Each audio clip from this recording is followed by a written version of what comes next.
Ladies and gentlemen, welcome back to Added Time FPL. My name is Nate, this is Mike, and welcome to Game Week 23. This is our weekly podcast, if you're here for the first time, and we are just doing this because we have nothing better to do with our lives, because it's 11 p.m. in the UK and 4 p.m. in Canada. So there we go.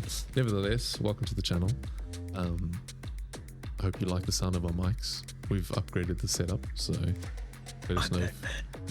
But we're not yet to talk about Batman, are we, Mike? We're yet to talk about Fantasy Premier League and the disappointing captaincy choices from last week. Well, let's start with some cricket, okay? All right. Up to the crease. I don't like cricket. I Pep love it. Guardiola. Ooh, yeah, steps yeah. up to the crease. One ball left. 6 runs to win the game. What does he do? Smashes us for 6. City to 6 against Ipswich. You used to play cricket back in the day quite competitively. I did, yeah. Popped my kneecap out and that ended that career. But yeah, no, fair play to City. I mean, it was Ed Sheeran, so it's like Ed Sheeran can't really play football, can he? So, I mean, what can you expect? What I was annoyed about is the fact that Haaland scored once out of those 6 goals. What I'm even more annoyed about, and it's kind of the talking point today or this week, is that Phil Foden has scored a brace and a handful of assists. And over the last couple of weeks, he's been hauling quite a lot of points. However, the fixture turn is a bit grim. We'll talk about that later. Something to keep in mind about. In other news, the ship of Old Trafford, that ship sank so far. I mean, how do you get beaten by Brighton twice like that? 2 seasons, 4 times. You know what? Like 3 different managers on top of that. You know who Amarim reminds me of? Ange Postecoglou. He sounds a bit like Gru from Despicable Me. He does, but he's not going to adapt, Mike. He's not going to. He said it as well. He said, "Oh, is what it is, mate. I'm not going to change my structure. It's just the way that we're going to play through." Said it in Portuguese. Yeah, I don't know. So speaking, I'm not going to even try. Yeah, so we'll have to see what happens there. But it's always a good day in the Chelsea. I'm kind of United on the other side of the fence of Amarim. I think that he needs to stick it out. They brought him in to do what he can do, and if he's saying I can't do what you asked me to do unless you give me what I want, I think it's not like it's been working for United anyways before this. It hasn't got any better. It just got a little bit worse, but it's still bad. Yeah. You might as well just back him, let him try to finish out the season the way he wants to do it. What's the worst going to happen? Yeah, exactly. You're going to get relegated or get close to relegation. They're still not winning anything major. They're still not challenging for the title. Well, they're still not back. Well, that's the thing. It's not like his job's on the line in terms of, if you don't qualify for a Champions League spot, you're sacked. But I'm pretty sure that's not the expectation at United anymore, which is sad. I'm sure Alex Ferguson is very upset. Bless him. Moyes, David, sorry, carry on. As much as you know, I don't like United. I think the Premier League and soccer and football in general, world football, is better with United being a challenging force. It's just better. Yeah. So, well, it is. And we've said earlier, it's been a very entertaining season with City bottling it quite a few times. So it would be nice if United was up there just for the sport. But I alluded to him, but the manager, David Moyes, I don't know. The Moyes are back in town, the bounce back. I don't know what to say. The Moyes are back in town. The Moyes are back in town. Everton hold on to dump more misery on sponge cake mate Postecoglou. If you don't know what we're talking about, Google MasterChef with Ange Postecoglou. It's hilarious. It is what it is, mate. It just is. It is what it is, mate. You're supposed to make chicken pie. What is this? Sponge cake. Is what it is, mate. You got to trust my methods. And if Arsenal are struggling a bit, I feel for them because it's been a couple of seasons that they have been close and close, but not quite there. And United struggling at the bottom, and I still feel like they should come back. But there's nothing making me feel good about life than seeing Spurs doing Spursy things, man. And Moyes is back at Everton, and he holds on for that win. The bounce back is real, yeah. And I saw a meme with Sean Dice going like, "What the stuff? Why couldn't you give me the Spurs game to save my job?" So yeah, I don't know what's happening with him. I still think that they might even win the trophy. I still have hope for that. I think Yeah. it'll be a great story. But yeah, I was seeing another graphic and I was like, Son has been there for like 10 years and he hasn't won the trophy. How sad is that? Wow. You can hate Spurs, but you can't hate And Son. at one point, he was one of the best left wingers in the world, and he hasn't won anything. It's sad. Yeah. The Saints go marching in. When the Saints go marching in, unfortunately, the Saints didn't go marching in, and Nottingham Forest went marching in. Marching on. They went marching on Southampton. Good old Uncle Chris Wood, mate. He's British, I don't know why I'm saying that. But anyway, Chris Wood is still consistently hauling points. And one needs to think, why did you have him in your team? Yeah, bro, I made a mistake with that. It's just Forrest just keep going from strength to strength. It reminds me of this quote from Macbeth when Birmingham Forest comes marching, and this Forest is not stopping, bro. They are up there, and I think if they continue like this, I mean, top four certainly, top two, who knows? Do you Who think if we knows? start calling them the forest fires that it's a promotion for deforestation and might get cancelled? No, maybe because there's like I mean, Los Angeles was just on fire, so It's a bit too soon. Sorry, too soon, too sorry, soon. LA. Sorry. Yeah, like they remind me of Leicester's form when they won the league.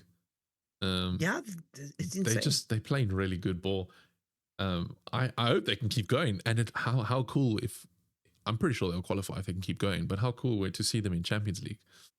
Hey, that'll be They will. I incredible. would to see if they make Champions League, they're gonna get relegated next season because Yeah, they do not have the funds or the squad depth to handle the Champions League and the they're Premier punching League. well above their weight, which is sad to say, but it is what it is, mate.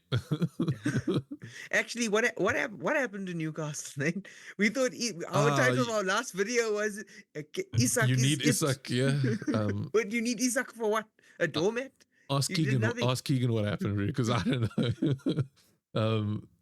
Yeah, Gordon blanked, Isak blanked, Did Hall Newcastle get blanked. assist or was taken away? I think it was disallowed. I remember something coming through, and I was like, "Oh, saving grace." Oh no, it stayed. Lewis Hall got the assist. Only benefit out of all my trio of Newcastle players, but they got battered 4-1. Actually, a colleague of mine had Clivert on his bench with a fat 22 points. How depressing for him. I was helping this other guy make his team, Yuvan, shout out. I was helping him. And I had to decide between, I think it was Munoz or Clivert. And I went with Munoz. Ooh, Ooh, I felt ooh. bad. I There's a felt hat trick bad. and an assist for Clivert, for those of you that don't know. Big points indeed. Nevertheless, we still back Newcastle. I think, hey Mike, I still think They're up and down. You never know what you're going to get. And I yeah, think in and a I team mean like that, they had a run of 7 consistent wins and hauls for Isak and Gordon. They're bound to blank at some point. my problem is that they're blanking at the wrong time now. We're going back to midweek fixtures. They're going to hold that Yeah, Arsenal game coming up where they're going to hold them in the cup. It's just like it's gonna be I think tough. we got to just keep our eye on it. But Isak is the leading striker for goals in the FPL. And currently So I think 58% owned as well. So we have to have him. But as what goes back to my point from last week, I think Gordon was one step too much. I think that spot can be opened up for some other players. Now let's speak about the player that could fill that spot if you have the cash, especially if you're selling Haaland. And who's the guy that's on everybody's mind, Nate? Who's in the starting, opening the scoring for our two opening batsmen for Man City? Who's coming up? Who's coming to the crease? Mr. Phil Foden. Ooh, Fantastic Phil. Phil Walter Foden. Ooh. Classy. Yeah, Fantastic Phil. I like that. Is this the reboot or the original? Yeah, 19, 15, 8, 6, 2, 9. That's an incredible record. That's more than Haaland. I'm pretty sure that might be more than Salah. It's more than Palmer. It's definitely more than Palmer, which makes you seem to think, who do you take up for him?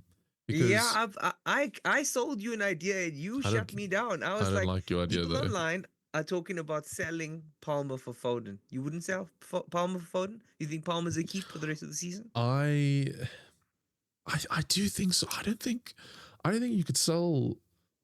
I don't think you can sell Palmer. He's just too good. I still think he's good. Yes, he's had a bit of a rough patch, but I mean, he had an unlucky assist rule out for Chelsea over the weekend. And he's just always showing up. He is second only to Salah in terms of points from midfielders. But it's, for me, saying I would sell Palmer for Foden, he's saying like I'd sell Salah for Foden. You don't do it just yet. Salah had a bad game week. Does that mean you're getting rid of him? No, of course not. No. Mohamed Salah. But just go back to Foden. This is okay. I know he scored all those points in the last couple of weeks. This is his next 5 fixtures: Chelsea at home, Arsenal away, Newcastle at home, Liverpool at home, and Tottenham away. My days. Right, that is the worst run of fixtures I've seen in a very long time. Yeah, and you might think of us, oh, you said Tottenham. Haha. Tottenham will beat City because Tottenham, the Spurs are doing Spurs things, and it's their bogey team. It's Man City's bogey team. Yeah, but also Spurs is that team that will lose to Everton but go and beat Man City. It's just the way it is what it is, mate. Like, and if this happened like 3 seasons ago, a Man City team bulldozes all those teams. Yeah, Man 100%. City this season, especially Chelsea. I can't see them getting 3, 6, 9, 12, 15 points out of all those matches. I don't even know. I can't even call the Chelsea versus Man City game this weekend. I think Chelsea and Man City are the closest in ability and form that they've been since Man City started winning everything. Yeah. Like, this is the closest they've ever been. And that's with us beating them in the Champions League final. Yeah. Yeah. On that, with Man City's form, we should at least touch on a few of their assets. Obviously, Haaland being the main one. Are you going to sell? I'm going to sell. Sell it. You're going to sell Haaland? I'm going to sell Haaland. But who are you placing Haaland with then? And we get there later. It's okay. Yeah, we'll get there You're later. selling Haaland. But does that mean did those fixtures scare you? Yeah. But also, remember I said I was holding him for so long because of this fixture run that he's just finished. And I said I wasn't sure what to do with him after that fixture run. And now that fixture run is complete. Everton, look, he didn't haul, but Everton, Leicester, West Ham, Brentford, Ipswich. That's why I hold him. Those fixtures are gone now. I don't really see much of a point to hold him. He's got red FDR all over the show. Man City's fixtures don't really swing at all. They remain tough for the rest of the season. So for me, it's a move on for now. And considering he's only 30% owned, I won't be missing much if he hauls. Having him at the time that I did when he was low owned and he hauled did benefit me, but I think there's more value that I can move around. And with the assistant manager chip coming out, I need more money. I don't understand what Pep was doing. Like, there's so many decisions he made over the last 2 seasons that are weird. But the biggest one to me was letting Julian Alvarez go. Yeah, that was stupid. Back up to Haaland and not getting a backup striker. Because now you can't rotate the guy and And you have this kid at Delap sitting, waiting from the Man City Academy, and Chelsea now going to buy him. Hell yeah. Chelsea's so good. I think we should pivot to Chelsea. Let's just talk a little bit about Chelsea. We don't often talk about Chelsea in FPL. We've actually done you a service to not talk about Chelsea, and it's really difficult because we love this club, and they're actually really doing well this season. Yeah, look, it's everywhere.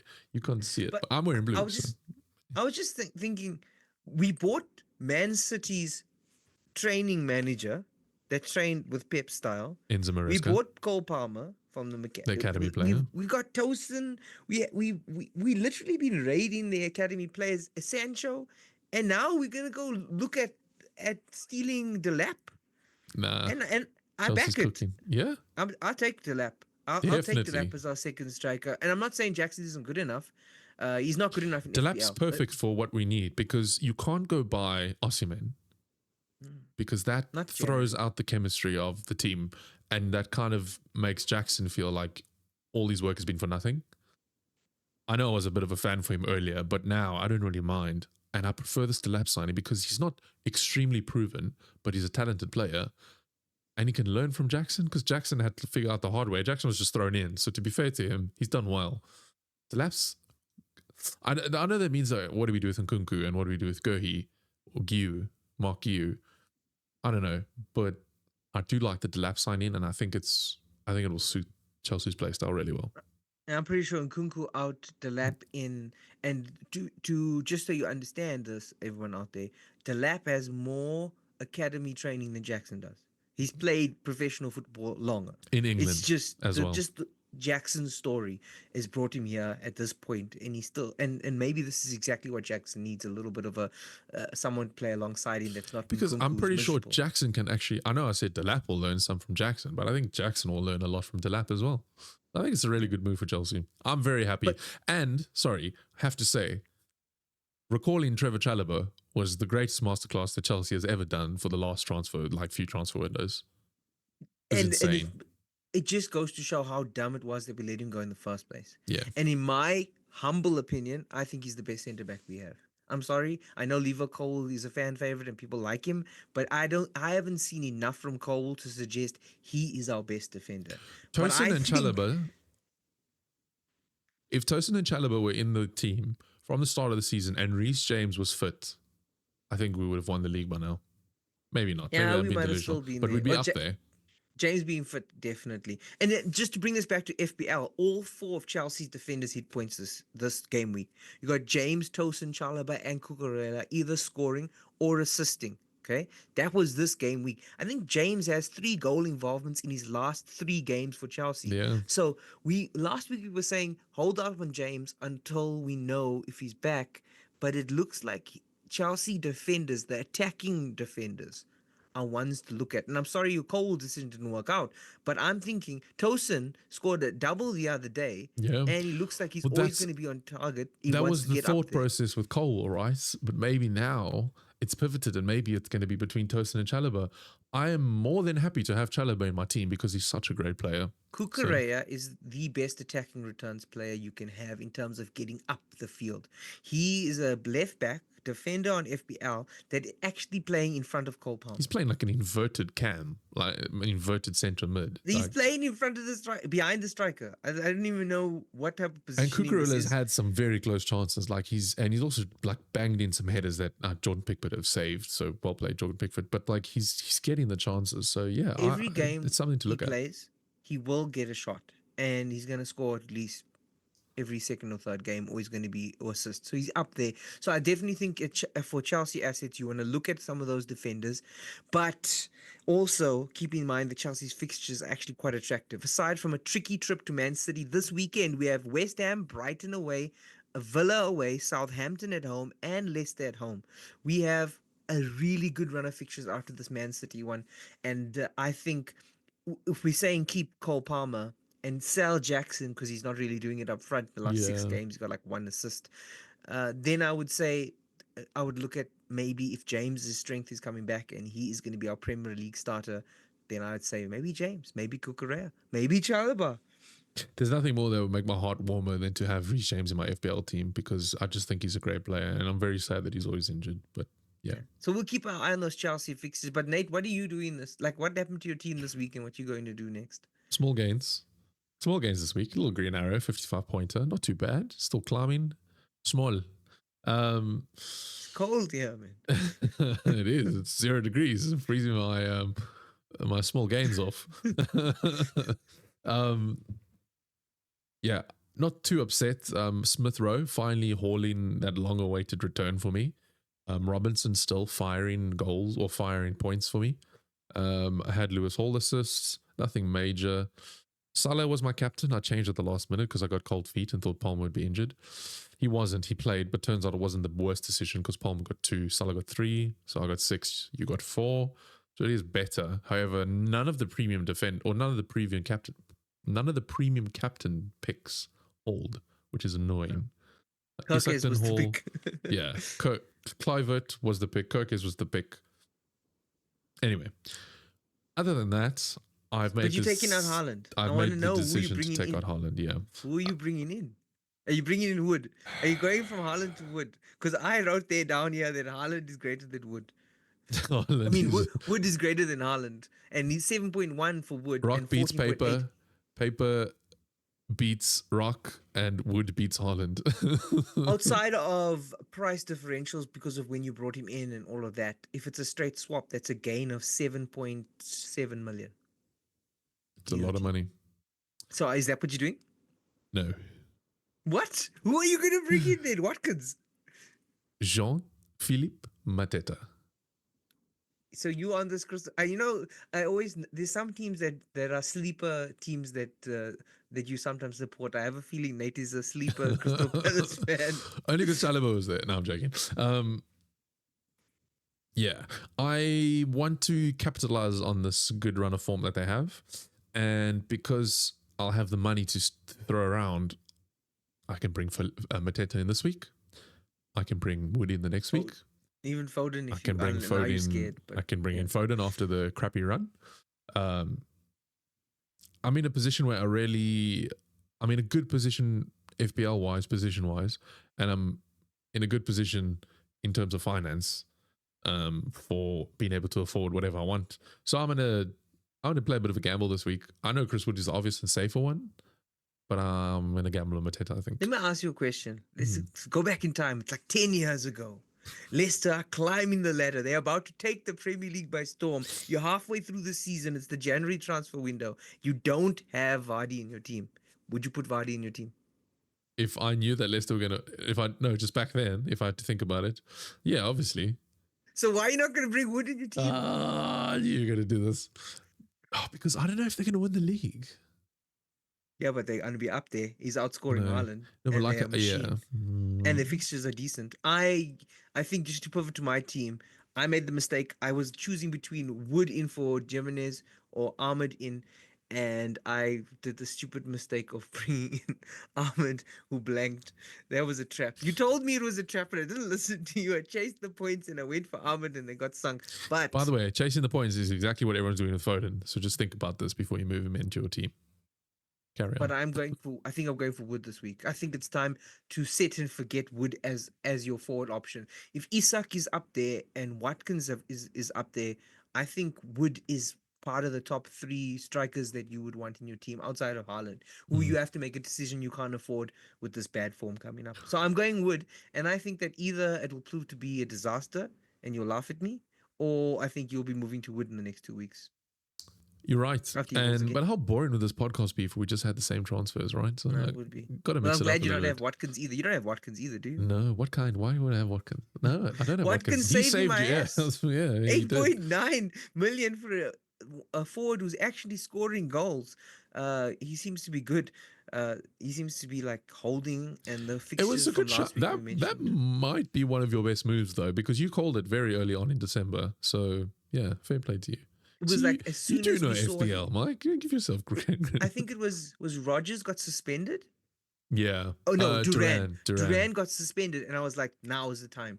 Now is the time to jump on Watkins because he doesn't have someone obviously chasing his ass. Duran fruit. Yeah. So there you go. Before we get into captaincy choices, to recap, I'm taking Haaland out. Well, end of the world. Mike's 12 weeks late. Hey. 12 weeks late. I got my haul, okay? I got the point. Leave me alone. And Mike's going to bring in Chris Wood. I'm going to bring in Mateta. So we'll see what happens in game week 23. Moving along to captaincy choices for this week. There is an obvious one. The king, the Egyptian king. Oh, I was going to say we'll save it for them, but thanks for letting the cat out of the bag, Mike. Jesus. But it's too obvious. Come on. I know. The Egyptian king. Sorry. The Egyptian king. Mohamed Salah playing against Ipswich at Anfield. We saw what City did to Ipswich. Does that mean Liverpool will do the same? I think they might. Yes. No, I think certainly. And I think that if City could do that, I think Liverpool are going to send these boys straight back to the championship. Well, Liverpool just won their Champions League game tonight or last night, whenever you're watching this. So they've got that form that they've still piggybacked on. So yeah, I can see an absolute spanking. The only caution I always have is, does Salah get rested? But every time I say that, he never gets rested. So just slap the captaincy on Salah like a tape. What do you think about Southampton? Isak for Southampton? That's definitely my second best option. because Southampton don't have the best defensive record, and Isak has a really good attacking record. It's just that Isak and Newcastle are up and down. Are we going to get back to winning ways, or are they in a slump? We don't know. So he is a bit of a gamble. There's no one out there who doesn't have Salah, and if you don't have Salah, I don't know what game you're playing, but if you wanted to have a differential, I guess you could pick Isak as your captain, and he And could outscore Salah. He could. He definitely could, but I wouldn't take that gamble against Southampton, against Ipswich. yeah, yeah. Do you think that on that, in terms of Isak being a bit of a gamble, do you think Cole Palmer is just outright lunacy? I think so. I want to say, obviously, I want Chelsea to win, and obviously, I want Cole Palmer to start. But this season, Cole Palmer has had the look of a person who's disappearing into the midfield. He gets all the way back, he goes deep, letting Kukurea run in front of him, let the wingers run in front of him, let the defensive midfielders run in front of him. He pulls back, collects the ball, and tries to, after being marked out of the game, unless Maresca does some magic and moves him out to right wing so that it's more difficult to mark him. I don't trust Cole Palmer. Now, I say that he could easily turn up and be big, Yeah, he like big, can. He's that but the kind of last player. time we played City, he kind of disappeared, and I'd be surprised if he like it's either going to be City's day, and if it is City's day, Palmer disappears. But if it's Chelsea's day, Palmer will always be there and thereabout. So he's a good third option, but he's not better than Isak or Salah this week. Yeah. All right. Well, get out of here. That's it. Just kidding. Yeah, I mean, that pretty much wraps up this week's episode. I think that you guys should start letting us know what you're doing with your teams so we can copy you, because I'm tired of thinking about what to do with my team. Gets Well, tiring. Nate's at the top, and no one else is helping me dethrone this Yeah. person. So join the mini league, because there's still time. There's always time. The link will be in the description box down below on YouTube. And if you're on Spotify, hello, go to our YouTube channel. It'll be there. Thank you. Appreciate it. Wildcard video next week. So stay tuned for that. And then doubling back off that wildcard video, an assistant manager video for the new chip coming out wow, it's coming out next week. Never mind. We might switch that around. Wildcard video the following week and assistant manager and chip next week, or both. Who knows? You'll know if you subscribe. So subscribe. But yeah, any final thoughts for the audience, Mike? I just want to. I'm not going to beat Nate this season, but I just want to have a very good game week. So I'm doing my transfer right now. Wood is out. I mean, Wood is in. Whoa, Raul is guys! out. Chris Wood is out of Mike's team. He's not the pick. I You could heard it have brought. here. I could have brought him in when he was like what? What was his price at? Oh, 6 million, and now 6.6. he's 7 million. Wow. Wow. That must be one of the biggest price gains rises this season. Other than, no, it must be him, yeah. Yeah, well, there we go. You heard it here first. And I'm going to take out Haaland. I'll do that after this episode or in the morning because I'm tired. But thank you guys for watching. We'll catch you next week for Game Week 23. Don't forget to like the video. Give us 5-star rating on Spotify because you can and it's just helpful. And share it with your friends because they lost and they need advice. And we're here to give it to them. Just not for life, just FPL. We'll keep it kosher. And sponge cakes. And sponge cakes with chicken in.